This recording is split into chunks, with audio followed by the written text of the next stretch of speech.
Hello guys, నేను మీ చండిగా. ఈ వీడియోలో మీకు Bigg Boss season 8 day 16 review ఇస్తాను. అండ్ రివ్యూతో పాటు సోనియాని ఎవరు ముద్దు పెట్టుకున్నారు, నిఖిల్ ఎవరికి కనెక్ట్ అయ్యాడు, అండ్ యష్మికి ఎవరు కనెక్ట్ అయ్యారు, యష్మి ఎవరికి కావాల్సినట్టు డ్రెస్అప్ అవుతుంది, ఇవన్నీ విషయాలు తెలుసుకోవడానికి మొత్తం వీడియో స్కిప్ చేయకుండా చూడండి. నబిల్ అండ్ ప్రేరణ ఒకరికొకరు సారీ చెప్పుకున్నారు. As well as Prithvi and Kirrak Seetha ఒకరికొకరు సారీ చెప్పుకున్నారు. ఈ సారీస్ ఎందుకు అంటే నామినేషన్లో హార్డ్గా మాట్లాడినందుకు, హర్ట్ అయినందుకు. శక్తి అండ్ కాంతారా టీంకి లగ్జరీ బడ్జెట్ ఇచ్చారు. విష్ణుప్రియ అండ్ యష్మి కన్వర్జేషన్లో యష్మి సోనియా గురించి మాట్లాడుతూ తను ఎప్పుడు కూడా ఒక లీడ్ తీసుకుందామని కానీ, ఒక ఛాన్స్ తీసుకుందాము, గేమ్ ఆడితేందుకు ఎప్పుడు రాలేదు, ఎంతసేపు ఓన్లీ సంచాలకగానే ముందుకు వచ్చింది కానీ ఎప్పుడు కూడా రాలేదు అని చెప్పేసి. సో బాగా హర్ట్ అయింది యష్మి. సో ఇక్కడ ఎవ్రీ వన్కి సోనియా నెగిటివ్లోనే కనిపిస్తుంది. సోనియా అసలు ఎక్కడ పాజిటివ్గా కనిపించట్లేదు. సో సోనియా పికప్ కావాలంటే ఓన్లీ నాగార్జున గారి సేవ్ చేయగలుగుతారు. నాగార్జున గారు వార్నింగ్, అర్థమయ్యేటట్టు వార్నింగ్ ఇస్తే అప్పుడు కానీ తను తేల్చుకొని పైకి రాలేదు. మణికంఠ అంటే యష్మి కన్వర్జేషన్. యష్మికి Manikanta keep on telling sorry, but Yashmi accept చేయలేదు. నువ్వు ఫ్రెండ్గా నన్ను మోసం చేస్తావు, నేను ఫ్రెండ్షిప్కి చాలా వాల్యూ ఇస్తాను, సో నేను ఎప్పుడు నిన్ను యాక్సెప్ట్ చేయను, అండ్ నేను కీప్ ఆన్ నిన్ను నామినేట్ చేస్తూనే ఉంటానని చెప్పి చెప్పడం. తప్పు చేయకుండా చూసుకో, తప్పు చేస్తే డెఫినెట్గా నేను నామినేట్ చేస్తాను అని చెప్పడం. అండ్ మణికంఠ లేదు, ఫ్రెండ్షిప్ పేరు నామినేట్ చేసిన వేరు అని ఆయన చెప్పడము. తప్పు ఉంటే నామినేట్ చేయొచ్చు, ఫ్రెండ్షిప్ పేరు అని చెప్పి చెప్పడము. బట్ యష్మి యాక్సెప్ట్ చేయలేదు. అండ్ ఇంకెక్కువ మాట్లాడినందుకు మళ్ళీ అసలు రీజన్ లేకుండా నేను నామినేట్ చేస్తానని అనడం. గైస్, మీరు అబ్జర్వ్ చేశారో లేదో, మణికంఠని అందరు నామినేట్ చేస్తున్నారు ఫస్ట్ వీక్ నుంచి. సో నాకు తెలిసి మణికంఠని ఎవ్రీ వీక్ ప్రతి ఒక్కళ్ళు కంపల్సరీ నామినేషన్లో ఉంటాడు మణికంఠ. అండ్ అంతే స్ట్రాంగ్గా అవుతాడు. ఎన్నిసార్లు మణికంఠ నామినేషన్లో పోయినప్పుడల్లా స్ట్రాంగ్ అవుతున్నాడు, అంతే ధీటుగా ఆడుతున్నాడు, అంతే ధీటుగా ఆన్సర్ ఇస్తున్నాడు. అసలు ఆయన పాయింట్ మాట్లాడితే ఎదురుగా వాళ్ళు ఆన్సర్ చెప్పలేకపోతున్నారు. నాకు తెలిసి మణికంఠ టాప్ 2లో ఉంటాడు. కప్పు కొడతాడా లేదా చెప్పలేం కానీ, బట్ డెఫినెట్గా ఇలాగే ఆడితే, సేమ్ పాయింట్ ఆఫ్ వ్యూలో ఆడితే డెఫినెట్గా టాప్ 2లో ఉంటాడు. మీకేమనిపిస్తుందో కమెంట్స్ వచ్చి. Vishnupriya and Nainika conversation. Nainika nomination గురించి రీకలెక్ట్ చేసుకుంటూ విష్ణుప్రియతో, ఎస్ ఇంతకుముందు నేను భయపడ్డాను సోనియా గురించి, బట్ ఇప్పుడైతే డెఫినెట్గా తను ఒక కాంపిటీషన్ నాకు అనిపించట్లేదు, తను చేస్తున్న బిహేవియర్, తను ఆడుతున్న విధానం చూసి అని అన్నది. ఎస్, నా ప్రకారంగా నైనిక అన్నది 100% కరెక్ట్. తను ఇలాగే ఆడితే డెఫినెట్గా as soon as possible eliminate అవుతుంది.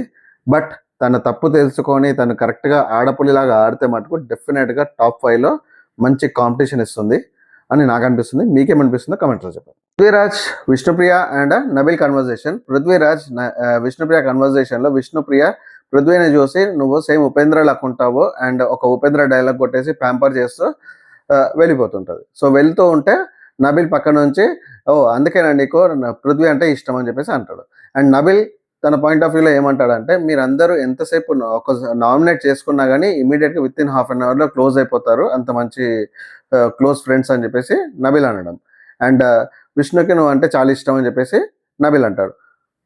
పృథ్వీరాజ్, నీకెవరు చెప్పారు విష్ణుకి నేనంటే ఇష్టం అని చెప్పేసి అని అడిగితే, కనిపిస్తుంది కానీ అని అంటాడు. ఫస్ట్ ఛాలెంజ్, ఫోటో పెట్టు ఆగేటట్టు. ఒక్కొక్క టీం నుంచి ఒక్కొక్క మెంబర్ రావాలి. ఆ టీం మెంబర్ వాళ్ళ చీఫ్ ఫొటోస్ ఎక్కువ పెట్టాలి. ఎవరి చీఫ్ ఫొటోస్ అయితే ఎక్కువ ఉంటాయో గేమ్ అయిపోయే వరకు వాళ్ళు విన్నర్స్. సో ఈ గేమ్లో సంచాలక్గా కిరాక్ సీత చేసింది. అండ్ అభయ్ టీం నుంచి నబిల్, నిఖిల్ టీం నుంచి పృథ్వీరాజ్ వచ్చాడు. నబిల్ విన్ అయ్యాడు గేమ్. అండ్ కిరాక్ సీత డెఫినెట్గా సంచాలక్గా పాస్ అయింది. Nikhil Manikanta and Kirrak Sita conversation. నిఖిల్ మణికంఠని అడుగుతాడు, యష్మి ఎందుకు అంత హర్ట్ అయింది, ఫ్లడ్ చేసినాం అని చెప్పేసి నిఖిల్ మణికంఠని అడిగితే, కిరాక్ సీత అబ్బా ఒక ఫ్లటేశ్వరి ఫ్లట్ గురించి మాట్లాడాలి అని అడగడము.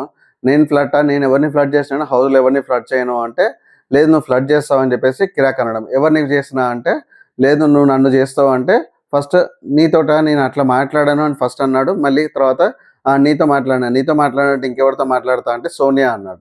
సోనియానా అని చెప్పేసి మళ్ళీ తర్వాత అది డైవర్ట్ అయిపోయింది. అండ్ యష్మితో కూడా ఫ్లడ్ చేస్తామని చెప్పేసి కిరాక్ సీత అంటే, లేదు నేను యష్మితో అసలు సరిగా మాట్లాడాను, ఫ్లడ్ వరకు ఎట్లా వస్తుందని చెప్పేసి తను అనడం. పిలిచి అడగాల అంటే, ఎస్ పిలిచి అడుగు కావాలంటే అంటే యష్మిని పిలుస్తాడు. పిలిచినప్పుడు నిఖిల్ నీతో ఫ్లడ్ చేశాడంటే, లేదు ఫ్లడ్ చేయలేదు అని చెప్పేసి తను చెప్పడం. సో ఓన్లీ నేను పాటలు పాడతాను, లేదు నువ్వు అందరికి పాటలు పాడతావు అంటే, నేను ఎవరికి పాటలు పాడను, ఓన్లీ సీతకు పాడతాను అంటే సీత బాగా హ్యాపీగా ఫీల్ అయింది. సో కిరాక్ సీత నిఖిల్ని అడుగుతుంది, సో ఇలాంటి టాపిక్స్ బయటికి వెళ్తే నువ్వు ఎలా హ్యాండిల్ చేస్తావు, నీకు ఎలా అనిపిస్తుంది అని చెప్పి నిఖిల్ని అడిగితే, నాకు అవన్నీ నేను డోంట్ కేర్ చేస్తాను, బికాస్ నేను ఎవరితో ఎట్లా బిహేవ్ చేస్తానో నాకు బాగా తెలుసు, సో బయట ఎలా వెళ్ళినా కానీ నేను పట్టించుకోను అని చెప్పేసి నిఖిల్ అనడం. గైస్ ఈ కన్వర్జేషన్లో నాకు అనిపించింది ఏంటంటే యష్మిని నేను ఫ్లడ్ చేయను, కావాలంటే పిలిచాను అడగమన్నాడు. బట్ సేమ్ టైం సోనియాని కూడా నేను ఫ్లడ్ చేయను పిలిచి అడగమని చెప్పలేదు. ఎందుకు చెప్పలేదు కమెంట్స్లో మీరు చెప్పండి. And Sonia conversation. So Sonia bed పైన కూర్చొని యోగా చేస్తుంటే పృథ్వీరాజ్ చిన్నగా వెళ్ళి తన ముక్కు పైన రెడ్ కలర్ వేసేసి అండ్ లిప్స్కి అండ్ నోస్కి మధ్యలో బ్లాక్ కలర్ స్కెచ్తో వేసి దూరంగా కూర్చుంటాడు. అండ్ సోనియా తన యోగా అయిపోయాక అద్దంలో చూసుకుంటే తన మార్క్స్ చూసుకొని నవ్వుకుంటుంది. అండ్ పృథ్వీరాజ్ నువ్వే చేస్తావా అంటే తను వచ్చి మెల్లగా క్లీన్ చేస్తూ మాట్లాడుతూ ఉంటాడు. అండ్ సోనియా ఛాన్స్ దొరికింది కదా అని చెప్పేసి నీకు యష్మికి ఏమైనా మధ్యలో నడుస్తుందా అని అడుగుతుంది. అలాంటిది ఏం లేదని పృథ్వీ అంటే లేదు హౌస్లో అందరూ అనుకుంటున్నారు. అండ్ తను నీకు నచ్చిన డ్రెస్సెస్, నీకు ఏదో డ్రెస్ నచ్చిందంట కదా, అండ్ ఫర్దర్ డ్రెస్సెస్ కూడా అలాంటివే తెప్పించుకుంటా అని చెప్పేసి సోనియా అనడము పృథ్వీ అవును అన్నట్టు యాక్సెప్ట్ చేస్తాడు. నువ్వు ఎట్లా ఇష్టమో తను కూడా అలాగే ఇష్టం అని చెప్పేసి. ఇక్కడైతే నాకు సోనియాకి బాగా కాలింది అన్నట్టు అనిపించింది తన ఎక్స్ప్రెషన్తో.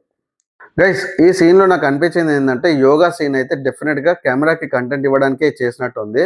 ఎందుకంటే సోనియా యోగా చేస్తుంటే తను మైమర్చిపోయి యోగా చేస్తున్నట్టు, తను గీసింది తనకు తెలియనట్టు కెమెరా కంటెంట్ ఇచ్చినట్టు ఉంది, కానీ అది రియలిస్టిక్ అయితే నాకు అనిపించలేదు. అండ్ మోస్ట్ ఇంపార్టెంట్ థింగ్ ఏంటంటే నిఖిల్ ఇక్కడ కిరాక్తో అండ్ పృథ్వీ అక్కడ యష్మితో చేస్తే దెన్ సోనియా నా గర్క అయిపోతుందా? మీకేమనిపిస్తుందో కమెంట్స్లో. సెకండ్ ఛాలెంజ్ నత్తలా సాగు ఒకటి వదలకు. ఈ ఛాలెంజ్లో ఒక్కో టీం నుంచి ఇద్దరిద్దరు రావాలి అండ్ స్టార్టింగ్ పాయింట్ నుంచి క్యాబేజ్ని నత్తలా ఫార్వర్డ్ చేసుకుంటూ ఎండ్ పాయింట్కి చేర్చాలి. ఏ టీం అయితే ఎక్కువ చేరుస్తుందో వాళ్ళే విన్నర్స్. అండ్ టీం మెంబర్స్ ఎవరు వచ్చారంటే శక్తి టీం నుంచి నిఖిల్ అండ్ సోనియా, కాంతారా టీం నుంచి ఆదిత్య అండ్ ప్రేరణ, సంచాలక్ మణికంఠ.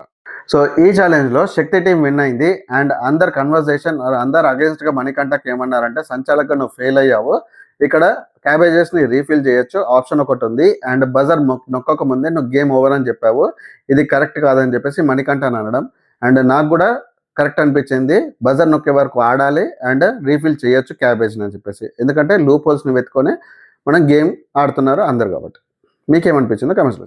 థర్డ్ ఛాలెంజ్ బూరన్ కొట్టు రేషన్ పట్టు. ఈ ఛాలెంజ్లో ఒక్కో టీం నుంచి ఒక్కో మెంబర్ రావాలి అండ్ ఎవరు బెలూన్స్ ఎక్కువైతే ఉంటాయో బాడీ పైన ప్లస్ టోటల్ బెలూన్స్ ఏవైతే మిగులుతాయో వాళ్ళే విన్నర్స్. సో సంచాలక్గా సోనియా నియమించాడు బిగ్ బాస్. అండ్ ఒక్కో టీం నుంచి ఒక్కొక్కరు వచ్చారు, నిఖిల్ అండ్ అభయ్ వచ్చారు చీఫ్స్.